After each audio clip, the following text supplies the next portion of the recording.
everyone, welcome back to my channel and welcome to the second part of my DCP Q&A. Yeah, I feel like it's pretty self-explanatory if you've watched part 1. If you haven't, I'll link it down below, make sure you watch part 1. But yeah, I'm just gonna basically get back into the video. So the next question was actually from Hey, it's Catherine, and she asks, what are your tips for making friends on the CEP? Okay, so the best thing that I definitely did going into the programme, so once I knew I'd got a place, and if you're currently applying or have just been confirmed a place, because I feel like once this goes up, the final interviews are over, etc. But basically, the way that I made friends on the DCP was that I just joined loads of group chats, really. So all the pre-screen group chats, I made friends through that. Iona and Felix, I actually met at my pre-screen interview. They were in my group. I met them at Waterloo Station and we travelled together, so that's definitely a really good thing to do, because I think especially your final interview, at that point you're almost guaranteed to be on it. So I feel like it's good to make friends that early on, because you can get through it together, and even if you don't all get through, you've got someone to go through the process with. Especially for me, I didn't have any friends in my real world who understood what was going on. They didn't know what the DCP was, they didn't know you could even do it, so and a lot of them weren't really that interested. So making friends before is a really good thing to do. You will probably find that most of them get onto the programme.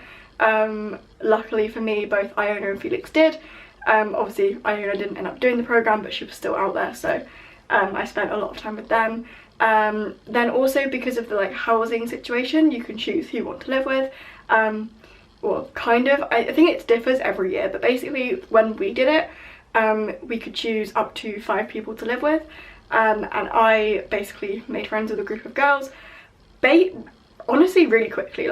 Just in a group chat I kind of put, anyone want to live with me, and then that's kind of where it went. And that's kind of what you have to do. You just have to be a bit confident with it and trust that everyone's in the same boat, everyone is interested in the same thing, you all have the same kind of, you all want to work for you all want to do the DCP. You probably all like Disney, so you all have something in common already, and generally everyone on the programme, they are naturally quite friendly people, so I didn't find making friends too difficult. And actually when I was out there, any of the British CPs that I did see on my day-to-day life, generally always stopped to chat to, so even if I didn't really know them. And another way you can make really good friends on the DCP, if you don't go through the classic group chats and maybe something's gone wrong and you've fallen out with them, or they didn't get onto the programme or anything like that, making friends in your location is also super easy. I found that, especially once I've been there for about a month, you kind of work out who you have the same shifts with every time, and therefore who you have your days off with. And there were a few occasions where you can go to the parks together, or you might all get off at the same time and then go to Disney Springs, and it's just really nice. That's a really good way of doing things as well. And it does mix it up a little bit, especially if you do everything with your roommates, or the people that you live with, and then you kind of can have a break and just go and see people that you work with as well. So yeah, I'd say it's quite easy. It was a lot easier than I thought it was going to be, and generally everyone's just really nice. Caitlin asks, would you do it again?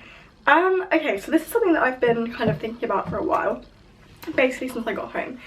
So whilst we were out there, the applications for next year opened, and also the applications for the CRP opened as well, and at the time everyone was kind of rushing to it, yeah, I'm gonna reapply, and I just wasn't interested in reapplying. I didn't really care about it enough. I kind of, in my mind, I was I've done it, I don't need to do it again, because at the end of the day it's really expensive, and that's definitely something that I will go into at another time. But the DCP is expensive because you have to do your visa, you have to get to your interviews, you have to pay for your flights. Obviously you're earning money as well, but generally I don't think I broke even.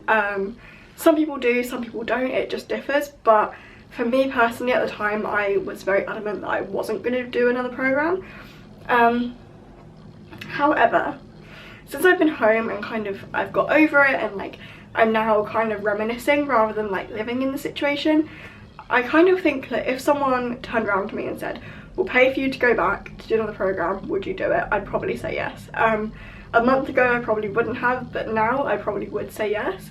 However, I'm in no way ready to reapply for the program. I can't this year anyway, but even if I wanted to do a CRP in the future, I wouldn't do it anytime soon. I don't think I'm in desperate need to go back to work. I'd love to go back to visit, but working I don't think I'm that bothered about. I do, however, would love to work for the company again, just not in the parks. I actually live super close to the Hammersmith offices, and every now and again I'll kind of go past it and be like, oh, I kind of really want to work there. So in terms of working for the company again, I definitely want to, but whether or not I'll work in a park again is another question for now. My mind changes literally every day. Caitlin also asked highlight of the trip. Would probably say, as I mentioned before, Crystal Palace, and also mine and Ellie's night in Epcot when we went to the Rose and Crown and watched Illuminations. I just think, especially the night in Epcot, we were so shocked. Like, we didn't expect it to happen. We didn't ask to be put in VIP, and like there have been situations where we've been somewhere where someone that we know is working, and we've kind of been like, do you want to like get us into VIP right now? Do you want to get us some free stuff? Which I know is really bad and you shouldn't do it, but like if they're your friend, I feel like it's fine. But yeah, no, he just did it off like out of the kindness of his job, and got to watch the fireworks, and it was just so nice, and it gave me a newfound respect for Epcot in general. I think everyone in the Rose and Crown are amazing, and definitely a solid highlight for me. Last one from Caitlin, who also asks, was Callum your favourite park greeter? Absolutely, Callum smashed his role. Okay, Ellie asks, what role would you do if you reapplied again? Okay, so kind of built up on the last question. I would actually love to be a park greeter. I said this from my first week on the programme, that I would absolutely love to be a park greeter. I was so annoyed because I really wanted to do a pack shift, which is basically when you do, like, you walk through the parade route, or like you look after the parade kind of thing. I'm not really too sure like the full ins and outs of it, but yeah, or like you have a light wand and you wave at people during the fireworks and tell them what way to go and tell them to leave, etc. So yeah, I really wanted to do that. That was like the one thing that I wanted to do and couldn't, mainly because everyone every week is applying to do it and there just aren't enough places for it, unfortunately. But yeah, so I really wanted to do that. I think park greeter would be the best, because for me, my role didn't have too much guest interaction. Like, it was very fast, and also like by the point of time when everyone's getting food, they're hungry, they're tired.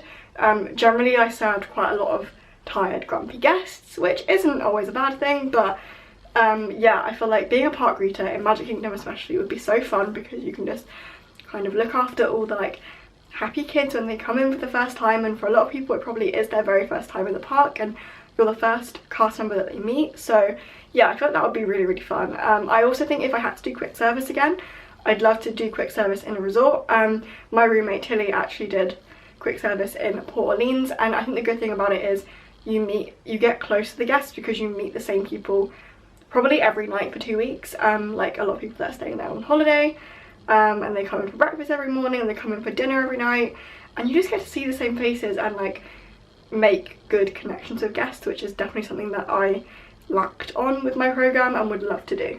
Ellie also asked, would you pick to live in Vista again?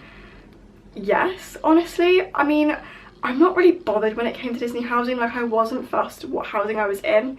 The only thing I would say, my only like reason that I would specifically pick Vista again, is because it's the only housing that doesn't have bunk beds, and as much as I feel like I'd get used to it, I don't love the idea of bunk beds, especially if you don't know the person that's above or below you. Like, I feel like if me and Ellie had to share bunk beds, it wouldn't be a problem, but like the thought of having to share a bunk bed with someone you've never met does concern me slightly, and like I did see the bunk beds, they didn't look great. So yeah, I don't think I would have liked bunk beds very much, so I probably would pick Vista again. Okay, Ellie also asked, go-to Wendy's order. Well, my go-to Wendy's order would probably be a bacon cheeseburger, or the chicken avocado burger, because that was also really good, with a portion of spicy nuggets and also a free cast member frosty, because if you live in Disney housing, go to the Wendy's next to Vista and there you can get free frosties if you show your Blue ID. So, little fun fact for you. Okay, last question from Ellie, I promise, but she asked, how was your roommate experience? Honestly, my roommate experience was amazing. Like, I feel like I couldn't have got it much better. especially me and Ellie, like just in terms of like actual roommates. We got on so well. We were both pretty tidy, like in our room, and yeah, like we just got on really well, and I feel like we were always respectful of each other. Ellie often got up a lot earlier than I did in the morning, like she'd always get up super early for work, or because she was generally an earlier riser than I was, but she was always super quiet. I hardly ever woke up when she was getting up to go to work. She often came in later than me, and generally I'd always sleep through it. Like there were only a couple of times when she'd like dropped something out of her bag on the way in and I'd woken up, but generally like we got on so well, and it was so nice to have someone close, like that you could just talk to all the time, especially if it's like 3 a.m. and like you can't sleep and you're like sad about something or like worried about something. They're just literally in the bed next to you, so you can just like chat away, and it's, yeah, it was really fun. Jasmine asked, any advice for people applying next year? Okay, so first of all, just gonna do a cheeky plug of like my videos here. I have a series on my channel for the application process if you guys haven't already seen it and you want some advice. My advice would be, though, like in a nutshell, don't talk about your love for Disney too much. Definitely mention it, especially in your initial application. It's quite a nice idea to just talk about if you've been to a park before. Doesn't necessarily have to be Florida, but any of the parks, to talk about a good cast member experience and talk about how that's the reason that you want to become a cast member, because they did this for you and you want to kind of give back. But yeah, don't talk about your love for Disney like loads. I would say talk about culture, because at the end of the day it's the cultural exchange program, that's what you're doing. Talk about how, you know, you want to kind of meet people from all over the world and share your traditions and values and make friends and all this kind of thing. Yeah, that's probably my main thing. Talk about culture, talk about the fact that you love the company, like for what they do, rather than like, oh my god, I love Disney, but like I'm really interested in how things work and like I find it so fascinating. Like that kind of thing definitely really helps, and it stands out a lot, more so than you'd probably think. So yeah, definitely those are my top tips for the interviews. Also be as smiley as you can, but not like fake smiley. Like I feel like especially for me in the Hammersmith interview, in the final interview, you're just so excited to be in the Disney offices that like it kind of shows anyway. Same with like being in the Yummy Jobs offices. It's such an exciting day that I feel like you don't have to pretend to be happy, like it just naturally comes, even if you are a bit nervous. Like they're so friendly that yeah, generally you'll be smiling anyway. Okay, and final question from Jasmine is, was it how you expected it to be once you were there? Yes and no. So I knew it was going to be crazy. I knew it was going to be intense.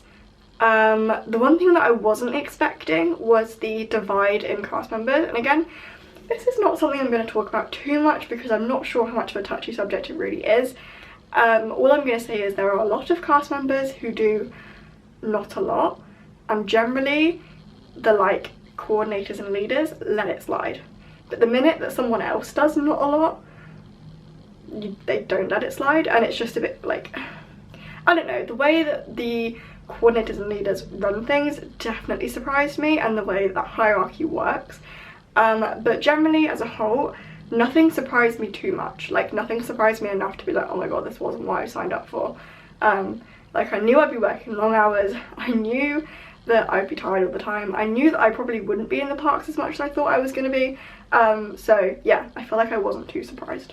And I feel like as well, it's always really good to watch kind of people that have done it before, or talk to people that have done it before and get their honest opinion on it, because one thing that I've found is that DCP vloggers especially only tend to talk about the same things, and like they only ever talk about like highlight the positive things and the good things that have happened, whereas I feel like it needs to be a lot more clear on like the negatives, which is definitely why I want to film that video all about the negative side of the DCP, because I feel like once you kind of know those things and you've got over it, you tend to not be surprised by much. Okay, so Laura asks, best and worst things at Vista. If you did the DCP again, would you still choose Vista?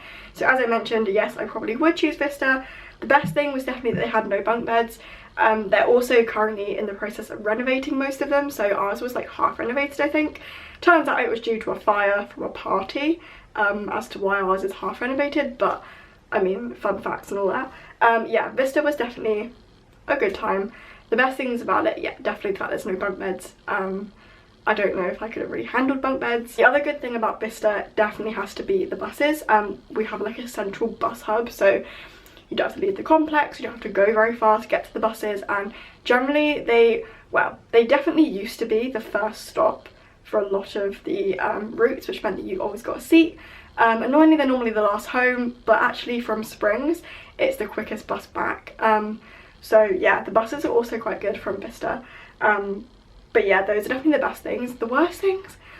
I'm trying to think of the worst things. The worst thing, I would probably say this as like a general housing rule, and it's kind of not that bad, but it's a little bit inconvenient, is that Uber and Lyft drivers are not allowed to take you to your apartment block. They could only take you to like a car park, which generally is fine. But we had a couple of incidents where we had like a Walmart shop and it was pouring with rain.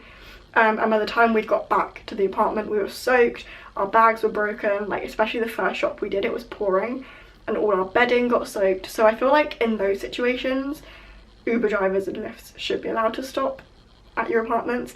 For some reason, the only people that are allowed to go all the way to your door is Domino's, which don't quite know why, but that's the rule.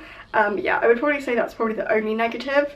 Obviously everyone has their positives and negatives of housing. Some people have really good experiences with it, some people don't necessarily, and that's kind of a general rule. Like some people have bad flatmates, or people above or below them will be super noisy, but generally we didn't really have any of those problems. We were honestly just there to sleep, so therefore I feel like I can't really give too much of an opinion.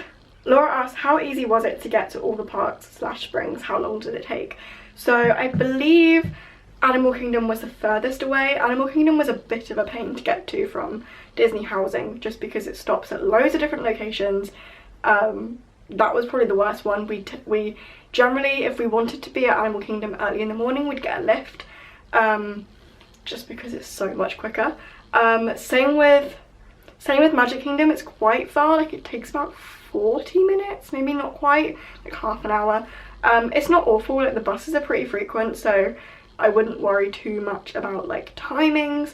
The buses do get really full. I have another, again, when I do my like negative stuff, I will talk about Transdev buses and how horrendous they are, because I feel like that's a known fact, like everyone knows how bad they are. But yeah, I feel like to get to Epcot was the quickest from Vista anyway, just because it literally was the first stop, so it was the quickest. There was no stops in between. It took like 20 minutes, I think. Not even that, I think it took like 10 minutes to get to Epcot from housing. Yeah, Animal Kingdom was the furthest away. Generally we would get a lift because it took like almost an hour. Cast Connections takes about an hour and a half to get to on Transdev buses, so I wouldn't advise it. Although saying that, Lyft drivers get a little bit funny about taking people there because they don't know where it is, and like it literally is in the middle of a warehouse in the middle of nowhere. So generally buses are the most convenient way to get to Cast Connections. Disney Springs took a while to get to, but is so quick to get home. Like Vista Way especially was the first stop back from Springs, so it took again like 10 minutes, not even that. So the buses generally don't take horrendously long, and considering they're free, like you don't have to pay for them, like you could get everywhere really quickly and get Lyfts and Ubers, but you'd spend a lot of money. The tip is to make friends with people that can drive, and then you can drive everywhere. But honestly, like Transdev are pretty decent at like, they're just a free transport service really. So Laura's next question was actually the lowdown on buses. Were they free? How frequent, etc. I feel like I've already touched on that, but yeah, they were free. All you have to do is show your housing ID to get on and off the bus. How frequent were they? I can't really remember. There was probably about 2 or 3 an hour, but that was from Vista. It's very different, and the bus timetables change depending on the time of year as well. Like some of them don't run, or they change, and some of them weren't running at all whilst I was there, because there was work going on at like ESPN and things like that. So they're frequent enough. Like I feel like you're never waiting too long for a bus, but at the same time, we don't love Transdev. No cast member loves Transdev. Everyone hates it. The drivers are quite bad at driving. You generally never get a seat, especially on the way home. They're usually freezing cold. But I mean, it's free transport, so I'm not really going to complain. Although I did complain a lot. Yeah. Okay, and that actually rounds off the very last question. So I think this video is going to be slightly longer than the first one. I had a lot of questions to get through, so thank you so much for watching. I hope that you did find this video helpful. If you have any more questions you want me to answer, then let me know in the comments below. If I get enough questions, I might just do a whole other Q&A, but I'll try and answer them best I can. Again, like I said, I'm going to do a whole big video all about positives and negatives of the programme, and just share basically everything with you guys, because I feel like it's helpful, especially if you're going to go on a programme soon, to like really get all the information that you could possibly ever need, especially because it's almost like a very unknown thing you're going into, and like you get on the plane, you're not really sure what's going to happen for the next 2.5 months. So I hope that I managed to help in some kind of way. If you're not already subscribed, make sure you do subscribe, because there is a lot of exciting content coming to this channel very soon. And yeah, I will see you all again very soon with another video. Bye!